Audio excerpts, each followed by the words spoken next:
सुलह हुदैबिया का एक पॉइंट ये था कि 10 साल तक मुसलमानों और काफिरों के दरमियान कोई लड़ाई नहीं होगी। इससे मुसलमानों को थोड़ा टाइम मिला और उन्होंने रिलैक्स होकर इस्लाम की दावत देना शुरू की। इस्लाम कबूल करने के बाद सहाबा की जिंदगी बाकी अरबियों से बिल्कुल अलग हो चुकी थी, जिससे अरब के लोग बहुत इम्प्रेस होते थे और आहिस्ता आहिस्ता बहुत सारे लोग इस्लाम की दावत कबूल करने लगे। इन सब में मक्का के दो बहुत इम्पोर्टेंट लोग खालिद बिन वलीद और अमर बिन आस भी थे। और खालिद बिन वलीद के लिए तो इस्लाम कबूल करना बहुत मुश्किल था, क्योंकि कुरान में वलीद बिन मुगीरा, जो खालिद बिन वलीद के वालिद थे, उनके बारे में बहुत सख्त वर्ड्स यूज किए गए थे। और अरब में खानदान और स्पेशली बाप की इज्जत सबसे इंपॉर्टेंट चीज होती थी। लेकिन फिर भी खालिद बिन वलीद ने अपने वालिद और पूरे खानदान के खिलाफ जाकर इस्लाम कबूल कर लिया। आहिस्ता आहिस्ता इस्लाम फैलता गया और रसूलुल्लाह सल्लल्लाहु अलैहि वसल्लम ने एक एम्बेसडर रोमन एम्पायर की तरफ भेजा। लेकिन इस एम्बेसडर को गस्सानी किंगडम ने बहुत ही बुरी तरह कत्ल कर दिया। ये गस्सानी किंगडम अरब और रोमन एम्पायर के बिल्कुल बीच में था और ये गस्सानी किंगडम रोमन एम्पायर का एक वेसल स्टेट था। वेसल स्टेट मतलब एक पपेट स्टेट। गस्सानी किंगडम का एम्बेसडर को मारना जंग के ऐलान जैसे था, और सिर्फ उस जमाने में नहीं बल्कि आज भी यूएन चार्टर्स में एम्बेसडर को मारना सबसे बड़े क्राइम्स में से एक है। रसूलुल्लाह सल्लल्लाहु अलैहि वसल्लम को जब पता चला तो उन्होंने फौरन 3000 लोगों की फौज जमा की और रोमन एम्पायर पर हमले का फैसला किया। ये फौज मुसलमानों की सबसे बड़ी फौज थी। इससे पहले मुसलमानों ने इतनी बड़ी फौज कभी जमा नहीं की थी। रोमन एम्पायर इससे कुछ ही अरसा पहले पर्शियन एम्पायर से एक बहुत खतरनाक जंग जीत चुकी थी। रोमन और पर्शियन एम्पायर उस जमाने के दो बड़े सुपर पावर्स थे, जिस तरह आज अमेरिका और चाइना है। और इस जंग में कौन जीतेगा ये कुरान ने इस जंग के खत्म होने से पहले ही बता दिया था। ये भी बहुत जबरदस्त स्टोरी है। तो ये रोमन एम्पायर का पीक दौर था। इससे पहले अरबों ने रोमन एम्पायर पर कभी भी हमला नहीं किया था और रोमन एम्पायर से जंग करना बिल्कुल सुसाइड समझा जाता था। जब अरबों को पता चला कि सिर्फ 3000 मुसलमान रोमन एम्पायर पर हमला कर रहे हैं तो उन्होंने बहुत मजाक उड़ाया और कहा कि इन 3000 में से एक भी बंदा जिंदा बचकर वापस नहीं आएगा और रोमन एम्पायर इसके बाद मदीना पर हमला करके मुसलमानों को खत्म कर देगा।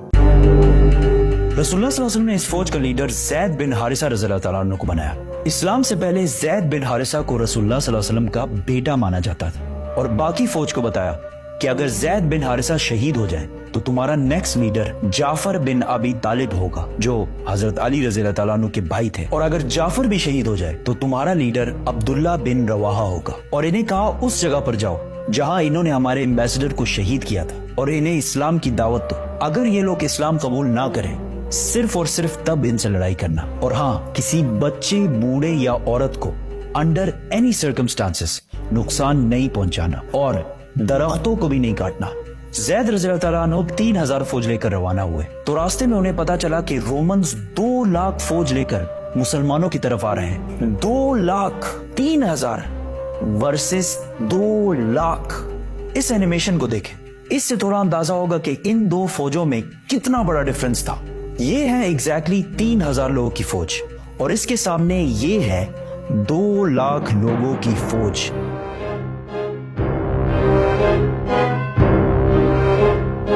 अब कुछ वेस्टर्न हिस्टोरियंस कहते हैं कि ये 2 लाख नहीं बल्कि इससे कम थे, लेकिन सब ये बात मानते हैं कि रोमन्स मुसलमानों से बहुत ज्यादा थे। मुसलमानों के एक ग्रुप ने सोचा कि हमें मदीना से और फौज का इंतजार करना चाहिए, लेकिन मुसलमानों के तीसरे जनरल अब्दुल्ला बिन रवाहा ने कहा कि हम जंग या जीतेंगे और या शहीद होंगे, जंग छोड़ के जाने वाला कोई ऑप्शन नहीं है। तो यहां मुसलमानों ने एक जबरदस्त प्लान बनाया। वो इस जगह को छोड़कर जहां पहले लड़ाई होनी थी पीछे हटे और मुद्दा के 2 पहाड़ों के दरमियान रुके। अब इसका क्या फायदा था? फायदा ये था कि अगर ये 2 पहाड़ ना होते और मुसलमान 2 लाख रोमन्स पर हमला करते तो रोमन्स मुसलमानों को चारों तरफ से घेर कर खत्म कर सकते थे। लेकिन इन 2 पहाड़ों की वजह से रोमन फौज ज्यादा स्ट्रेच नहीं हो सकती थी, तो लड़ाई में इनके ज्यादा नंबर्स होने का इतना फायदा ना होता। दोनों फौजों ने हमला किया और लड़ाई शुरू हुई। ज़ैद बिन हारिसा ने मुसलमानों की फौज का झंडा उठाया और बहुत फियर्स लड़ाई की, लेकिन वो शहीद हो गए। तो रसूलुल्लाह सल्लल्लाहु अलैहि वसल्लम के ऑर्डर के मुताबिक मुसलमानों के दूसरे जनरल जाफर बिन अबी तालिब ने झंडा उठाया और लड़ने लगे। लेकिन जिस हाथ में उन्होंने झंडा पकड़ा था वो हाथ कट गया, तो उन्होंने दूसरे हाथ से झंडा उठाया लेकिन दूसरा हाथ भी कट गया और जाफर रज़ी अल्लाह ताला अन्हु शहीद हो गए। जंग के बाद इनके जिस्म पर तलवार के 50 निशान मिले और इन 50 में से एक भी पीठ पर नहीं था, सारे के सारे फ्रंट पर लगे थे। तो अब ऑर्डर के मुताबिक अब्दुल्ला बिन रवाहा नए जनरल बने और बहुत सख्त लड़ाई के बाद वो भी शहीद हो गए। फिर एक मुसलमान ने झंडा उठाया और जोर जोर से सबको कहने लगा कि जल्दी आपस में एक लीडर चूज करो, वरना हमारी पूरी फौज बिखर जाएगी। ये जंग मदीना से 1000 किलोमीटर दूर मुता में हो रही थी, लेकिन रसूलुल्लाह सल्लल्लाहु अलैहि वसल्लम ने इस जंग के बारे में मदीना में मुसलमानों को पहले ही बता दिया था कि सबसे पहले जैद ने झंडा उठाया और वो शहीद कर दिए गए। उसके बाद जाफर ने झंडा उठाया और वो भी शहीद कर दिए गए। उसके बाद अब्दुल्ला बिन रवाहा ने झंडा उठाया और वो भी शहीद कर दिए गए। उसके बाद मुसलमानों ने सैफुल्लाह, अल्लाह की तलवारों में से एक तलवार को अपना लीडर बना लिया है। इस फौज में अब तक खालिद बिन वलीद एक आम सिपाही की तरह लड़ रहे थे और लड़ते लड़ते 9 तलवारें तोड़ चुके थे और ये मुसलमानों की तरफ से उनकी पहली जंग थी। तो सारों ने unanimously without any doubt Khalid bin Walid को जंग के दरमियान ही अपना लीडर और जनरल बनाया। खालिद बिन वलीद रज़ी अल्लाह ताला अन्हु को पता था कि रोमन्स को इस जंग में हराना इम्पॉसिबल है, लेकिन अगर वो ये जंग छोड़कर चले गए तो रोमन्स मुसलमानों को कमजोर समझकर मदीना पर भी हमला कर सकते हैं। तो अब मुसलमानों को एक ऐसी गेम खेलनी थी कि मुसलमान वापस भी चले जाए और रोमन्स इन्हें कमजोर समझकर इन पर हमला भी ना करें। तो उस रात खालिद बिन वलीद रज़ी अल्लाह ताला अन्हु ने अपनी फौज को रीशफल किया, मतलब राइट वालों को लेफ्ट और पीछे वालों को आगे किया। अगले दिन जब जंग शुरू हुई तो पहाड़ों से धुआं उठने लगा और कुछ ड्रम्स की आवाजें आना शुरू हुई। तो रोमन्स को लगा कि मुसलमानों की मदद के लिए मदीना से एक बहुत बड़ी फौज पहुंच गई है और आहिस्ता आहिस्ता मुसलमानों की फौज बहुत ही ऑर्गेनाइज्ड और प्लान्ड तरीके से जंग से पीछे हटने लगी। ऐसा लग रहा था कि मुसलमान चाहते हैं कि रोमन्स इनका पीछा करें और वो इनको ट्रैप कर दें। रोमन्स ने सोचा कि मुसलमान हमारे साथ बहुत बड़ी गेम खेल रहे हैं, ये चाहते हैं कि हम इनका पीछा करें और ये ओपन डेजर्ट में अपनी बड़ी फौज के साथ हमें खत्म कर दें। तो रोमन्स ने ये सब देखकर मुसलमानों का पीछा नहीं किया और मुसलमानों की फौज आहिस्ता आहिस्ता वहां से पीछे हटकर मदीना पहुंच गई और मुसलमानों की फौज को रोमन्स के मुकाबले में बहुत कम नुकसान हुआ। मदीना वालों ने सोचा कहीं ये लोग जंग से भाग कर तो नहीं आए, तो उन्होंने इस फौज को बहुत ही बुरा भला कहा। लेकिन रसूलुल्लाह सल्लल्लाहु अलैहि वसल्लम ने कहा ये भाग कर नहीं आए, ये हमारी मदद लेने के लिए आए हैं और बहुत जल्द हम रोम पर दोबारा हमला करेंगे।